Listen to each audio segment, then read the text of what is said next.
Good evening, friends. I am your host, GM Danielson, and welcome to this very special collection of scary stories. It's likely the title, rather, a specific word in the title, lured you to even watch this video from the start. Yes, and I bet I can hazard a guess as to what that particular word is. Could it possibly be, cats?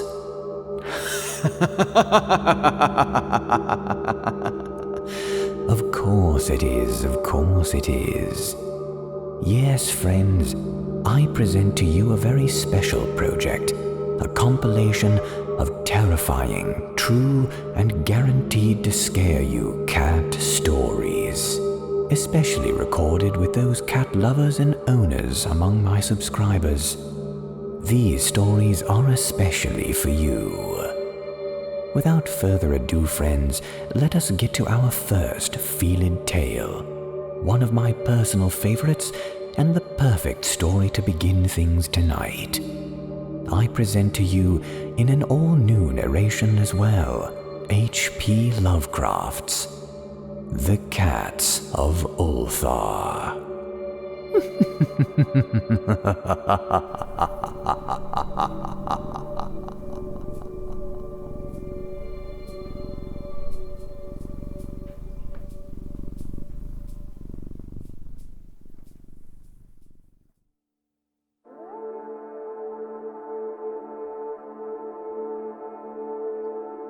It is said that in Ulthar, which lies beyond the river Sky, no man may kill a cat.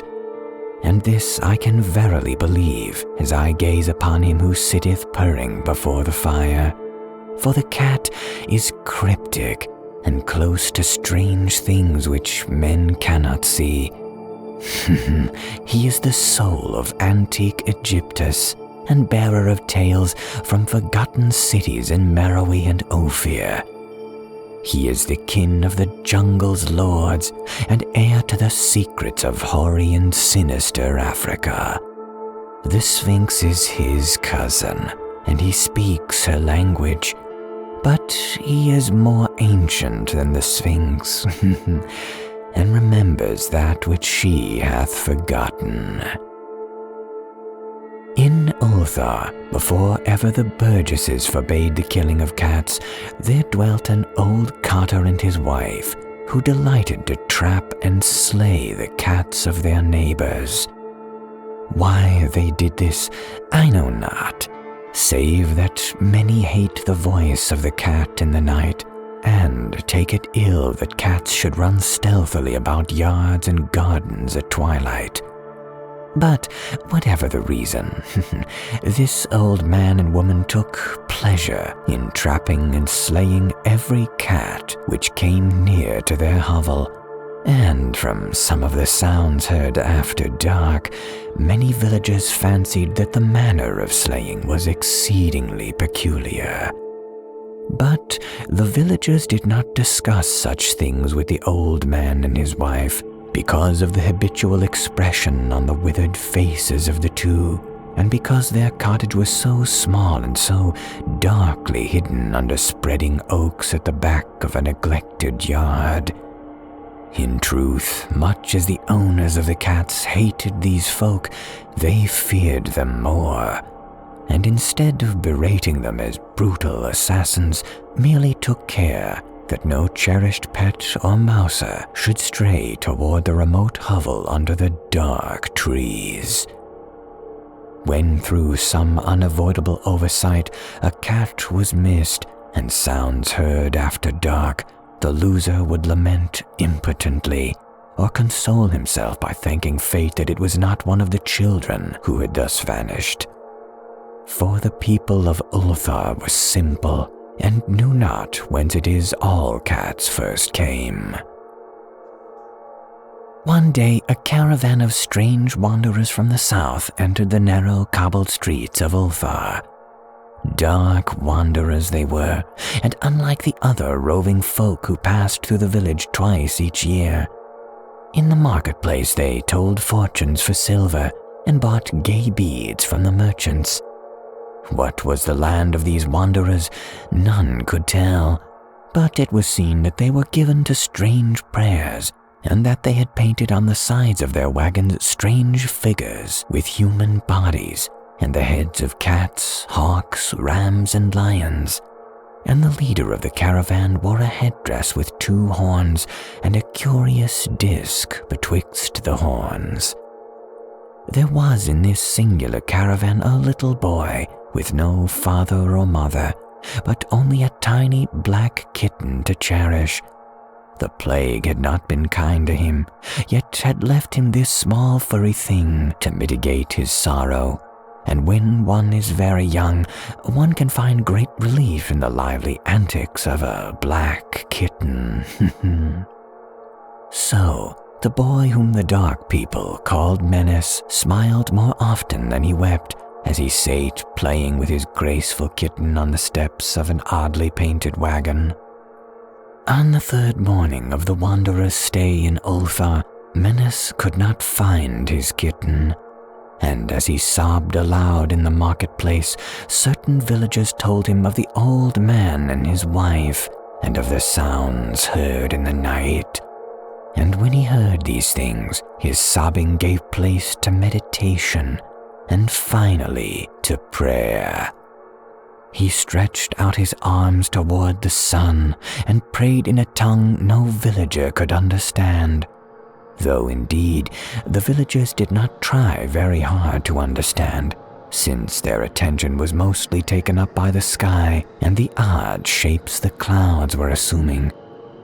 It was very peculiar, but as the little boy uttered his petition, there seemed to form overhead the shadowy, nebulous figures of exotic things, of hybrid creatures crowned with horn-flanked discs. Nature is full of such illusions to impress the imaginative. That night, the wanderers left Ulthar and were never seen again. And the householders were troubled when they noticed that in all the village there was not a single cat to be found. From each hearth the familiar cat had vanished. Cats large and small, black and grey, striped yellow and white. Old Crannan the burgomaster swore that the dark folk had taken the cats away in revenge for the killing of Menace Kitten, and cursed the caravan and the little boy. But Nith, the lean notary, declared that the old carter and his wife were more likely persons to suspect, for their hatred of cats was notorious and increasingly bold. Still, no one durst complain to the sinister couple, even when Atal, the innkeeper's son, vowed that he had at twilight seen all the cats of Ulthar in that accursed yard under the trees, pacing very slowly and solemnly in a circle around the cottage, 2 abreast, as if in performance of some unheard-of rite of beasts. The villagers did not know how much to believe from so small a boy, and though they feared that the evil pair had charmed the cats to their death, they preferred not to chide the old carter till they met him outside his dark and repellent yard. So Ulthar went to sleep in vain anger, and when the people awaked at dawn, behold, every cat was back at his accustomed hearth.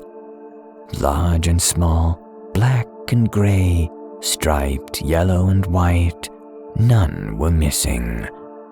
Very sleek and fat did the cats appear, and sonorous with purring content.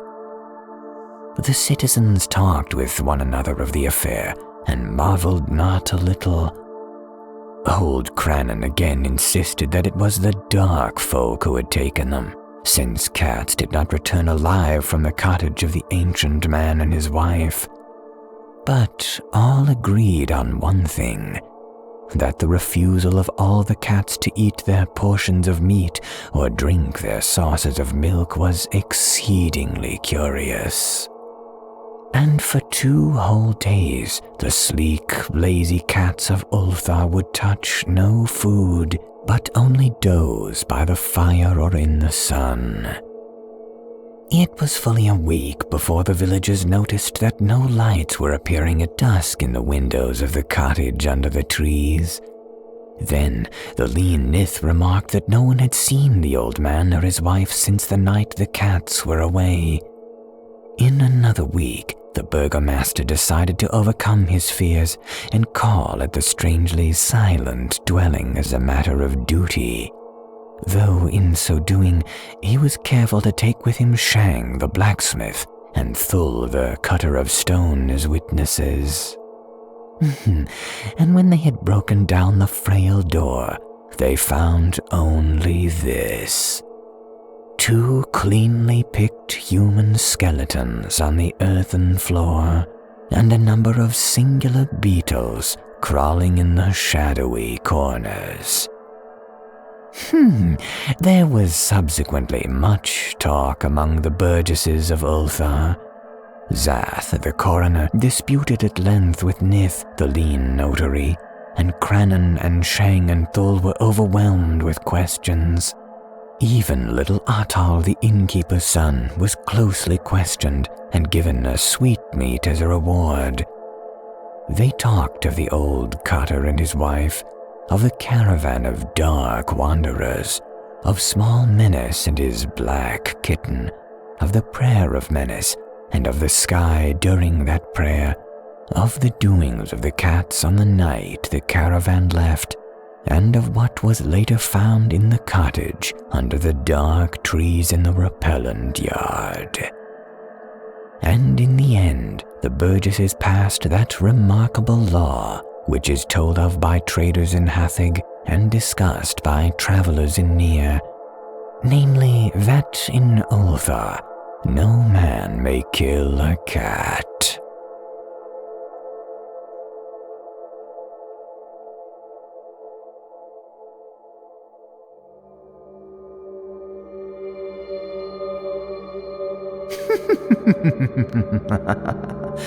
I certainly hope you enjoyed that inaugural tale of this special video of cat horror stories.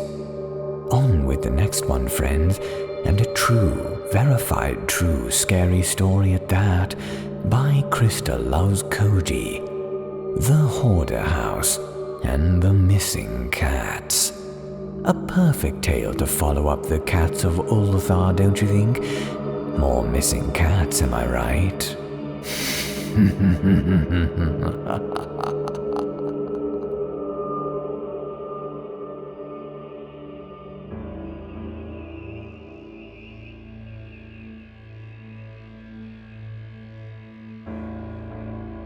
My cat has been missing for 2 weeks now. I raised him by hand. He's a little mama's boy, and he never leaves my side for more than an hour. So when I noticed he didn't come to bed that first night, I immediately knew something was wrong. For what I'm about to tell you to make sense, you need to understand that I love this damn cat. So much. I have a tattoo of him on my chest next to my heart even. He saved my life when I was in a bad mental place, and I would do anything to find him. So keep that in mind as you read this. When I realized he was missing, I posted his photo on every missing animals page I could find. I printed flyers, I went to the SPCA and every vet in my town to look for him, but I didn't find him. Last night, someone told me that it's mating season for cats now. I live on the bottom side of the planet, so it's springtime now, and it's sweltering, and that intact males would often chase neutered males, like my Kimchi, off their territory. They suggested I go door to door in my neighborhood and ask people if I could look under their sheds and in their crawl spaces, as cats who are attacked tend to go into hiding. I rose bright and early that morning and set out on my cat hunt. I dragged my very patient boyfriend Benjamin along to protect me from any creeps. I printed out another batch of flyers to take with, in case I had to prove the legitimacy of my operation. Very few people actually let us onto their property, though. There were a few kind old ladies who took some flyers that they offered to distribute at a Bible study. One lady even offered us an ice-cold glass of water each, but most neighbors just squinted cautiously at our sweaty hands and foreheads as we tried desperately to persuade them of our innocence. "At least take a flyer, sir, please." By noon, we still hadn't had any trace of him. We sat down on a sidewalk under a tree. It was like the sun was screaming at us along with the cicadas. I looked down at my legs and saw a little bead of sweat trickle through the red dust that had now collected in a thick layer on my calves. "Kiddo, hey girlie, what you sitting there for, looking so droopy?" A middle-aged man sporting a mullet, beer belly and some Crocs sandals was waving at me from his open garage. His house looked like it was probably very snazzy back in the 70s, but then again the whole neighborhood looked kind of like that. He seemed nice enough, even though he wasn't wearing a shirt. I explained my situation. "Lost a cat, huh? I see. I'll look up on my roof again. Them kits like to crawl up there and make a ruckus." He studied the flyer carefully, taking out a pair of reading glasses from the back pocket of his jean shorts. "I've seen this cat of yours. He's a darling. I've seen the others around here beat him up bad, though, screaming and hollering, chasing him into that yard across from here." I looked where he pointed. I would have never noticed it if he hadn't pointed it out. You couldn't really see the house for all the shrubbery. In front of it all was a tall, whitewashed wall with a rusted gate. It was clear someone tried to burgle-proof the gate with some planks at the top sometime. It was now hanging by its last hinge. I thanked the nice mullet man for the intel and watched him enter his home, closing his door and blinds behind him. My boyfriend and I approached the house across the street. The sidewalk was burst open from years of neglect, giving way to a forest of prickly weeds. I looked for a doorbell or mailbox, but there was none. I peeked beyond the rusty gate. The yard was barren, except for tall weeds. Everywhere there were piles of rubble, bricks and planks, perhaps a renovation project that was never completed. The wooden part of the front door was nailed and bolted, but the glass panels were mostly missing. A scared cat could slip in there easy. I stepped into the yard. To my left, I saw an old metal shed, rusted half to hell. The top was covered by green plastic shade netting. A makeshift door made of plywood stood open, revealing the inside of the shed. The netting above made the inside glow dark green. Babe, this is trespassing," Benjamin called out hesitantly, still standing in the street. "Maybe we should just leave a flyer?" I ignored him. This place was clearly abandoned. Trespassing was the least of crimes I would commit to find my cat. Movement from inside the shed caught my eye. "Kimchi, here kitty kitty kitty. Here boy," I called. The creature scurried away. It was a rat. A few more darted into the shadows. "Oh God," I exclaimed, suddenly feeling itchy all over. I hope he hasn't eaten any of those rats. I'm not going any closer to the shed. I called Kimchi's name a few more times, but to no avail.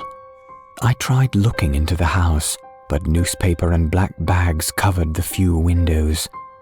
I would have to find a way around. I finally persuaded my boyfriend to join me in my crime. To be honest, I was getting pretty freaked out, and I needed to hold his hand. We walked around the right side of the house, waving away dozens of mosquitoes, flies, and gnats.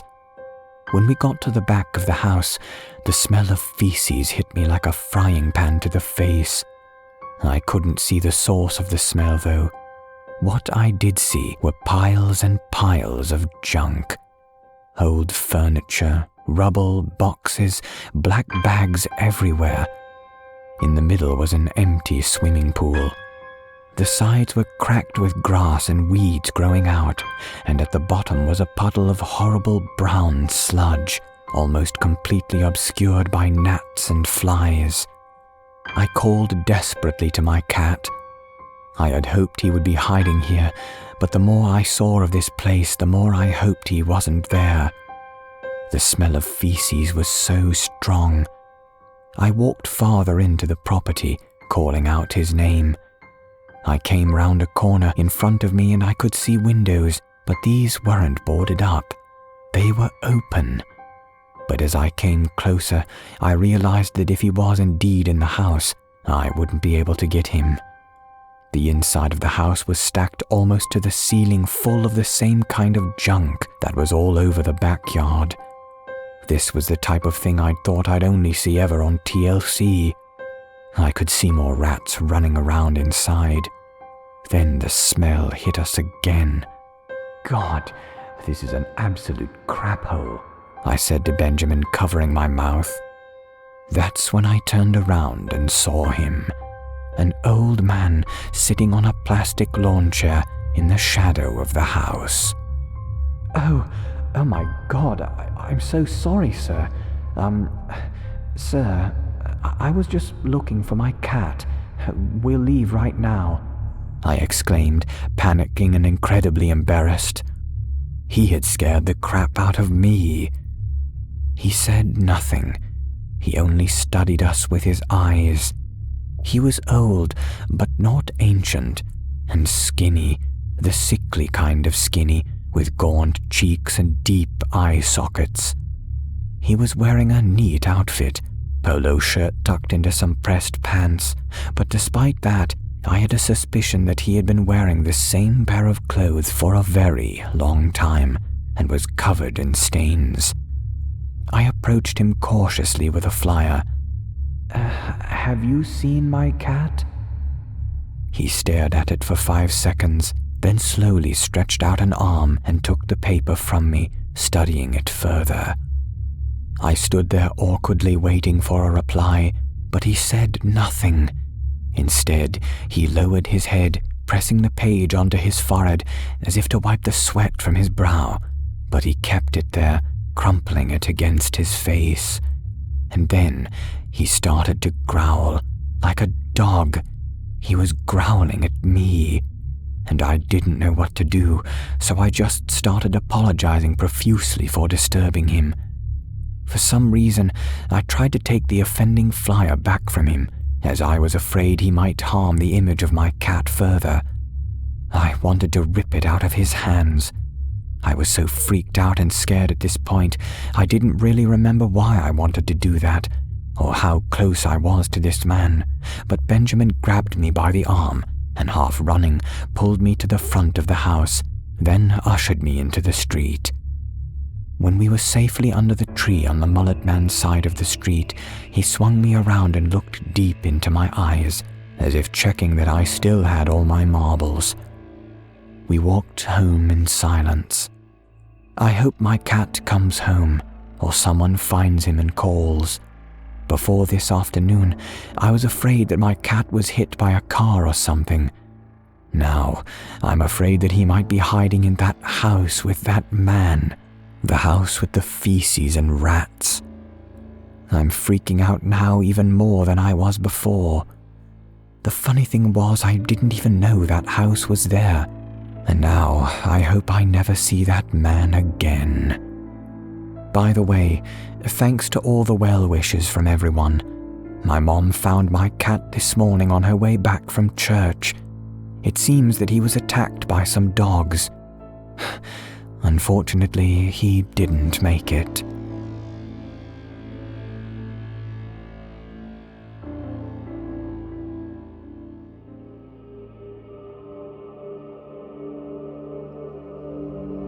I'm sorry, my friends, if I pulled a tear or two with that last story, but I did say it was scary, and perhaps not in the way you were expecting.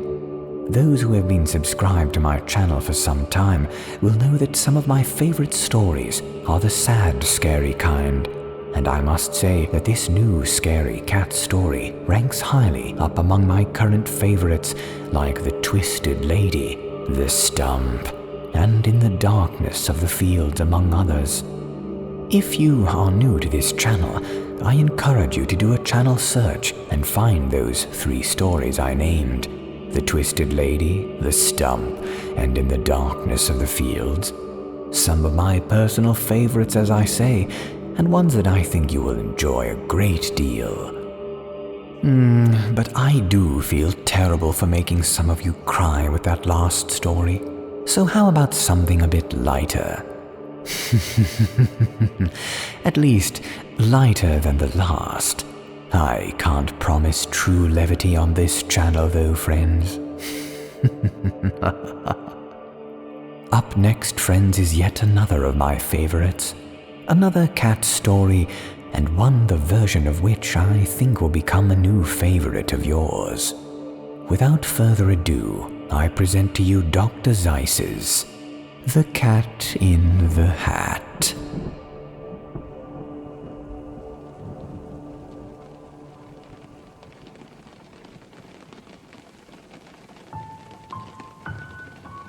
The sun did not shine. It was too wet to play, so we sat in the house all that cold, wet day. I sat there with Sally. We sat there, we two, and I said, "How I wish we had something to do." Too wet to go out and too cold to play ball, so we sat in the house. We did nothing at all. So all we could do was to sit, and we did not like it, not one little bit. And then something went bump. How that bump made us jump.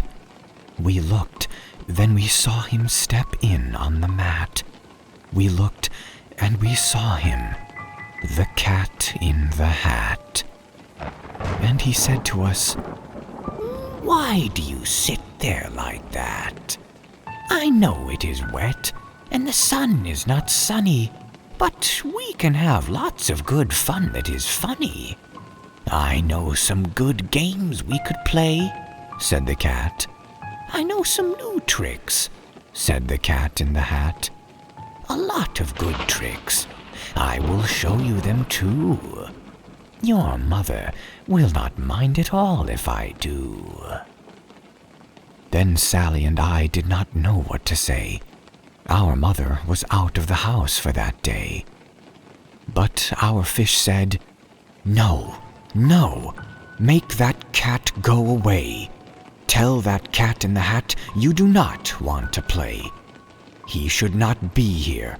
He should not be about. He should not be here when your mother is out."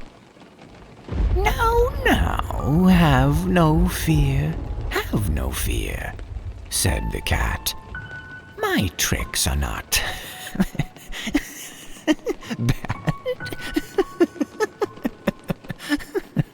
bad, said the cat in the hat.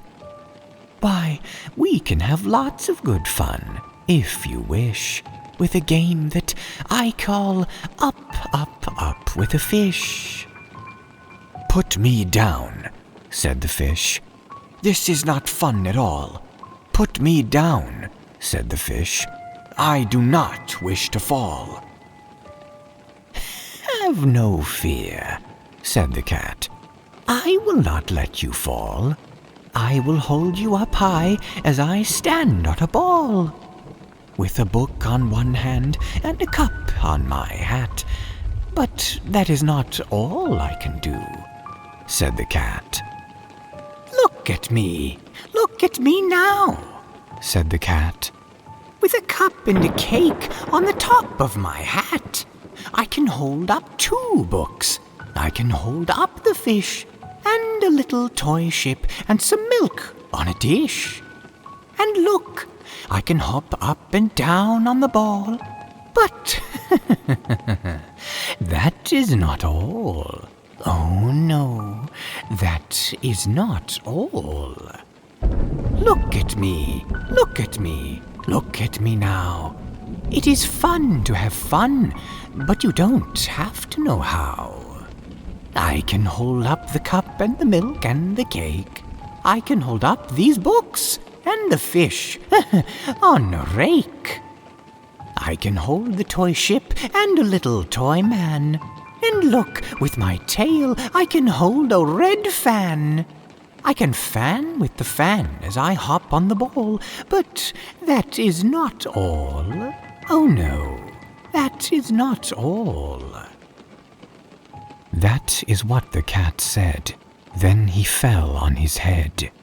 He came down with a bump from up there on the ball, and Sally and I, we saw all the things fall. And our fish came down too. He fell into a pot. He said, "Do I like this? Oh no, I do not. This is not a good game," said our fish as he lit. "No, I do not like it. Not one little bit. Now look what you did," said the fish to the cat. "Now look at this house. Look at this. Look at that. You sank our toy ship, sank it deep in the cake. You shook up our house and you bent our new rake. You should not be here when our mother is not. You get out of this house," said the fish in the pot. "But I like to be here. Oh, I like it a lot," said the cat in the hat to the fish in the pot. "I will not go away. I do not wish to go." "And so," said the cat in the hat, so, I will show you another good game that I know." And then he ran out. And then, fast as a fox, the cat in the hat came back in with a box. A big, red wood box. It was shut with a hook. "Now look at this trick," said the cat. "Take a look." Then he got up on top with a tip of his hat. "I call this game Fun in a Box," said the cat. "In this box are 2 things I will show to you now. You will like these 2 things," said the cat with a bow. "I will pick up the hook. You will see something new. 2 things, and I call them Thing 1 and Thing 2. These things will not bite you. They want to have fun." Then out of the box came Thing 2 and Thing 1, and they ran to us fast. They said, "How do you do? Would you like to shake hands with Thing 1 and Thing 2? And Sally and I did not know what to do, so we had to shake hands with Thing 1 and Thing 2. We shook their 2 hands, but our fish said, "No, no. Those things should not be in this house. Make them go. They should not be here when your mother is not. Put them out. Put them out," said the fish in the pot. "Have no fear, little fish," said the cat in the hat. "These things, they are good things." And he gave them a pat. "They are tame, oh, so tame. They have come here to play. They will give you some fun on this wet day. Now, here is a game that they like," said the cat. "They like to fly kites," said the cat in the hat. "No, not in the house," said the fish in a pot. "They should not fly kites in a house. They should not. Oh, the things they will bump. Oh, the things they will hit. Oh, I do not like it. Not one little bit." Then Sally and I saw them run down the hall. We saw those two things bump their kites on the wall. Bump, thump, thump, bump, down the wall in the hall. Thing 2 and Thing 1, they ran up, they ran down. On the string of one kite, we saw Mother's new gown, her gown with the dots that are pink, white, and red. Then we saw one kite bump on the head of her bed. Then those things ran about with big bumps, jumps, and kicks, and with hops and big thumps, and all kinds of bad tricks. And I said, "I do not like the way that they play. If Mother could see this, oh, what would she say?" Then our fish said, "Look, look!" And our fish shook with fear. "Your mother is on her way home, do you hear? Oh, what will she do to us? What will she say? Oh, she will not like it to find us this way. So do something, fast," said the fish. "Do you hear? I saw her, your mother is near. So fast as you can, think of something to do. You will have to get rid of Thing 1 and Thing 2. So as fast as I could, I went after my net, and I said, "With my net, I can get them, I bet. I bet with my net, I can get those things yet." Then I let down my net. It came down with a plop, and I had them at last. Those things had to stop. Then I said to the cat, "Now you do as I say. You pack up those things, and you take them away." "Oh dear," said the cat. "You did not like our game. Oh dear, what a shame, what a shame, what a shame." Then he shut up the things in the box with the hook, and the cat went away with a sad kind of look. "That is good," said the fish. "He has gone away, yes. But your mother will come. She will find this big mess. And this mess is so big and so deep and so tall, we cannot pick it up. There is no way at all." And then who was back in the house? Why, the cat. "Have no fear of this mess," said the cat in the hat. "I always pick up my playthings. And so I will show you another good trick that I know." Then we saw him pick up all the things that were down.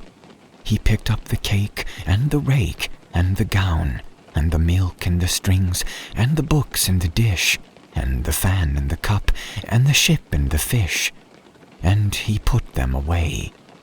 Then he said, "That is that." And then he was gone with a tip of his hat.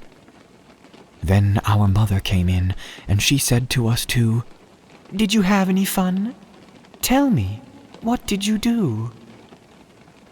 And Sally and I did not know what to say. Should we tell her the things that went on there that day? Should we tell her about it? Now, what should we do? Well, what would you do if your mother asked you?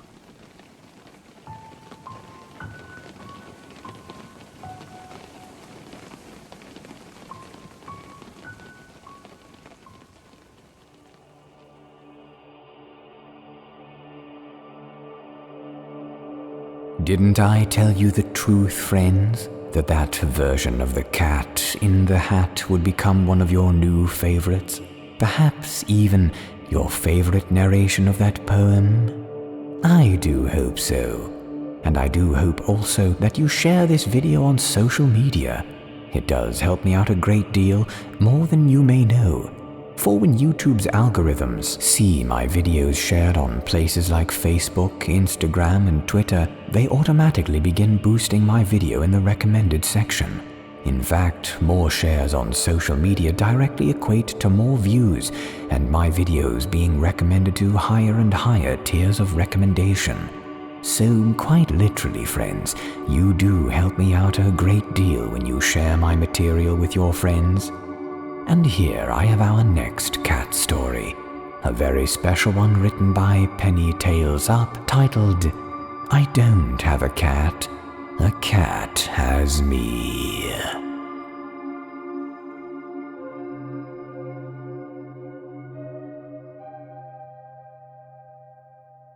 When I found Jack, I didn't plan on keeping him. In fact, I thought he was dead.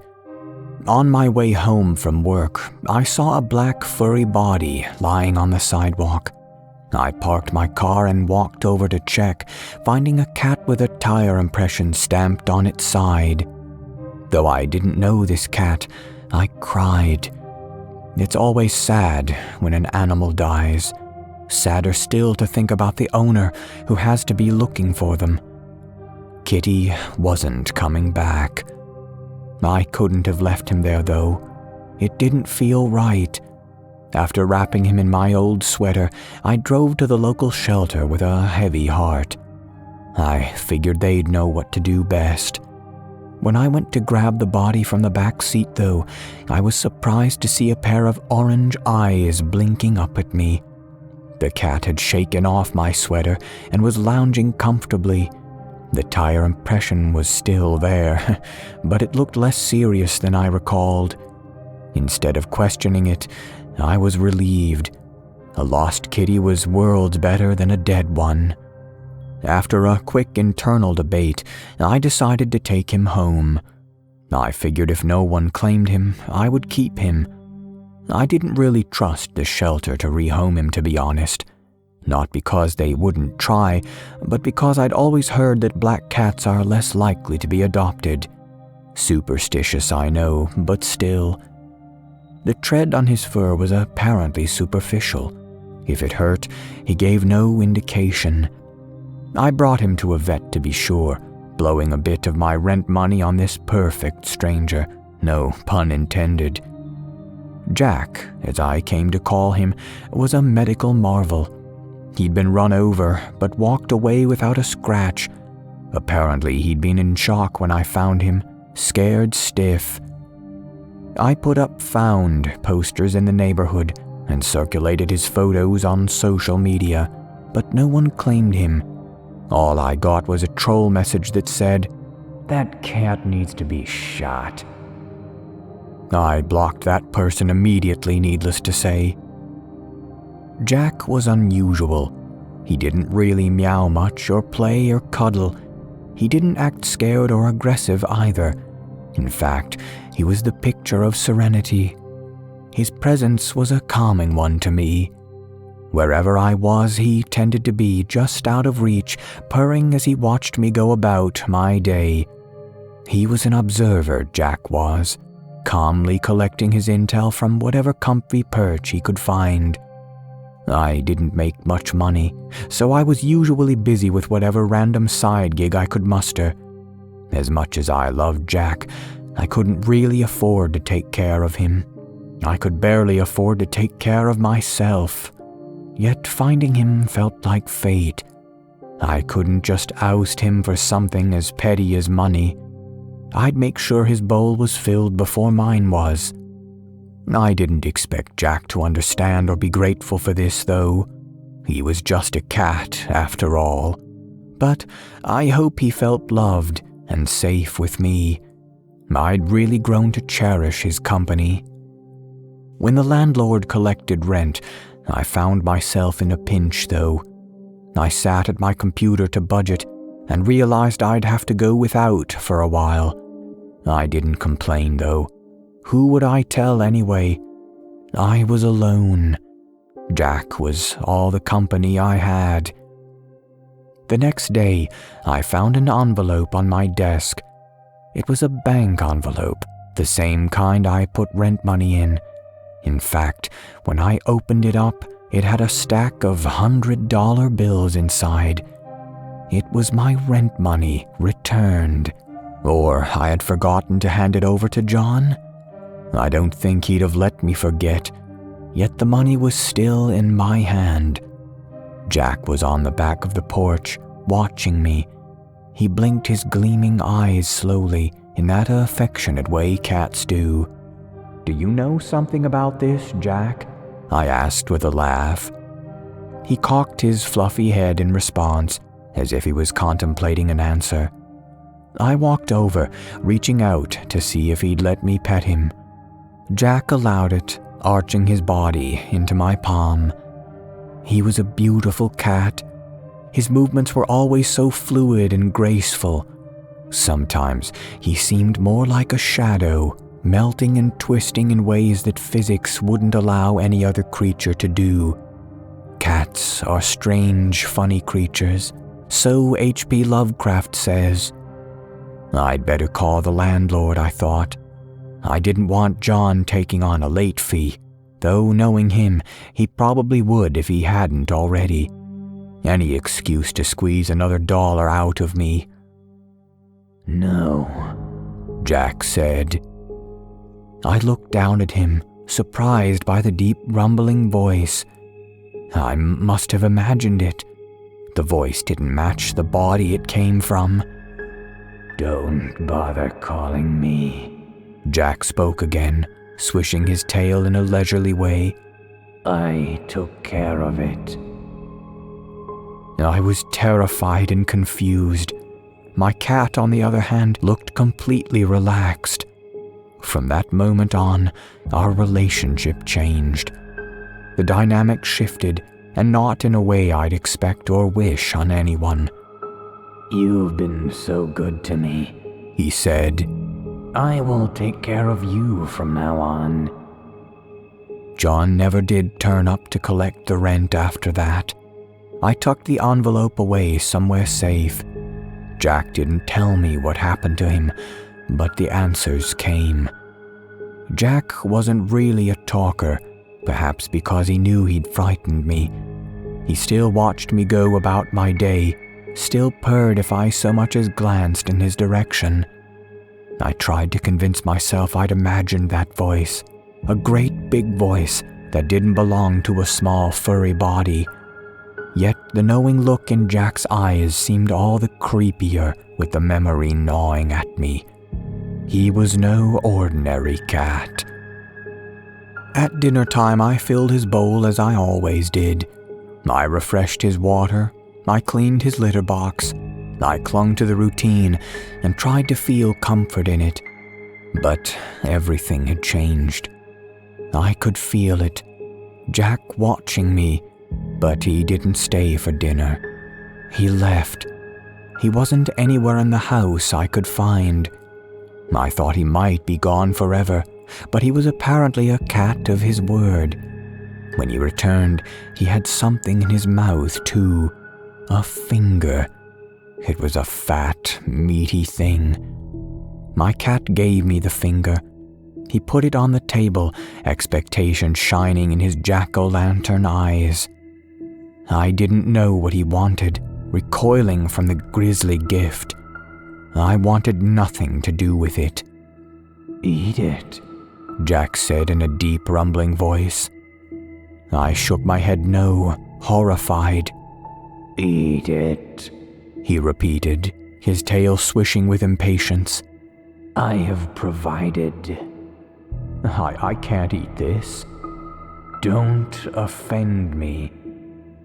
His voice was usually more of a purr, but this time it came out as a growl. "I have provided. Eat it. Eat it or I'll eat you." So I picked it up. It was cold and stiff, dirty too. I brought it to the sink, running it under the tap like it might be something more palatable than it was. My hands were shaking.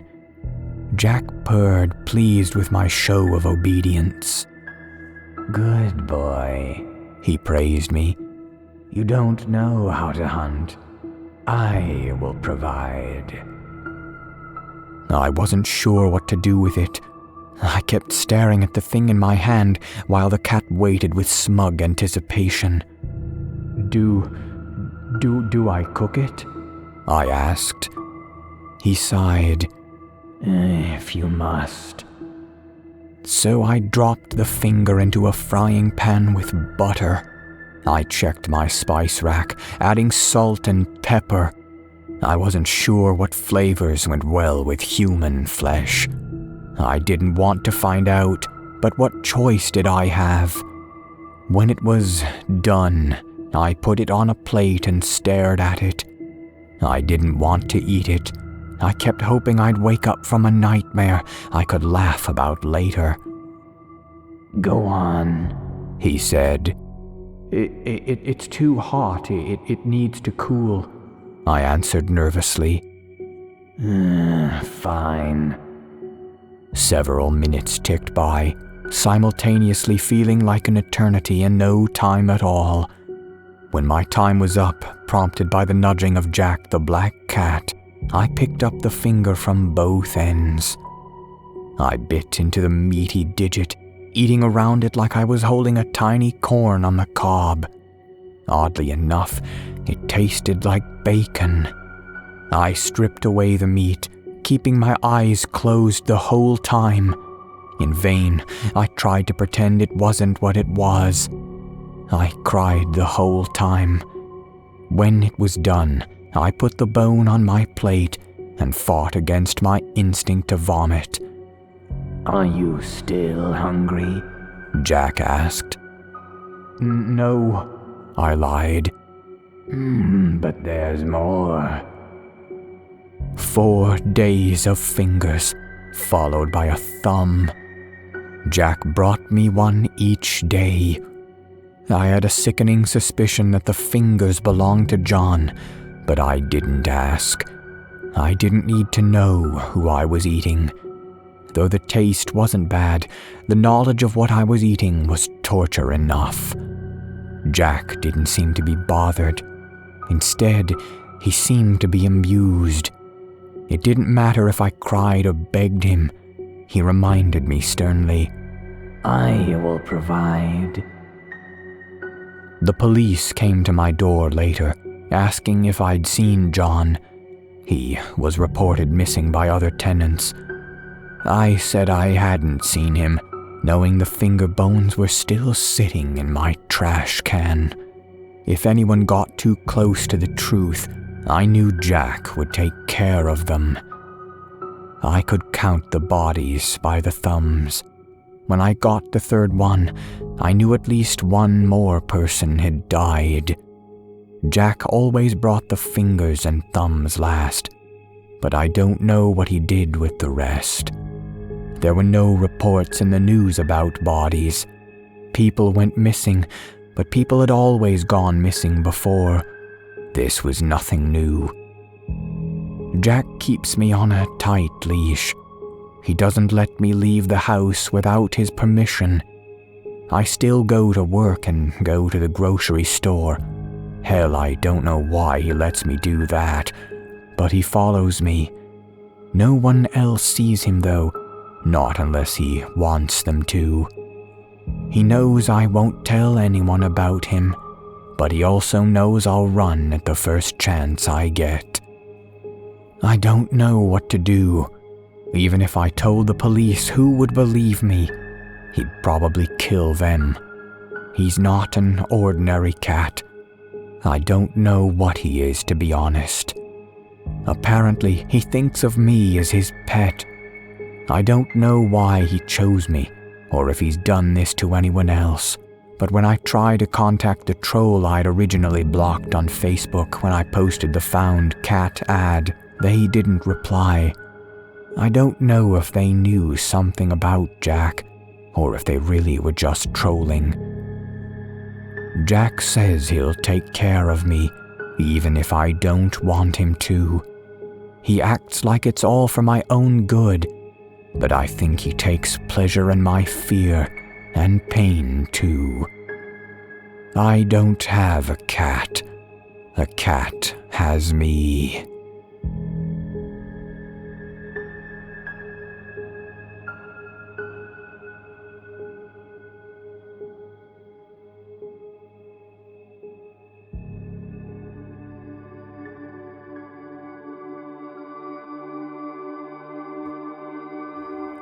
I think it's safe to say we went down the rabbit hole, proverbially speaking, with that story, friends. But I say let the bizarrery continue. I mean, why not? It is Horrorcraft, is it not? Well, friends, it has come time for our final story this evening. Thank you all for staying with me, those who have made it this far in the video at any rate. Your reward is a closing tale by HP Lovecraft, or rather a poem, one of my favorite poems by the man, titled The Cat. A perfect closure to how we began this video in the first place.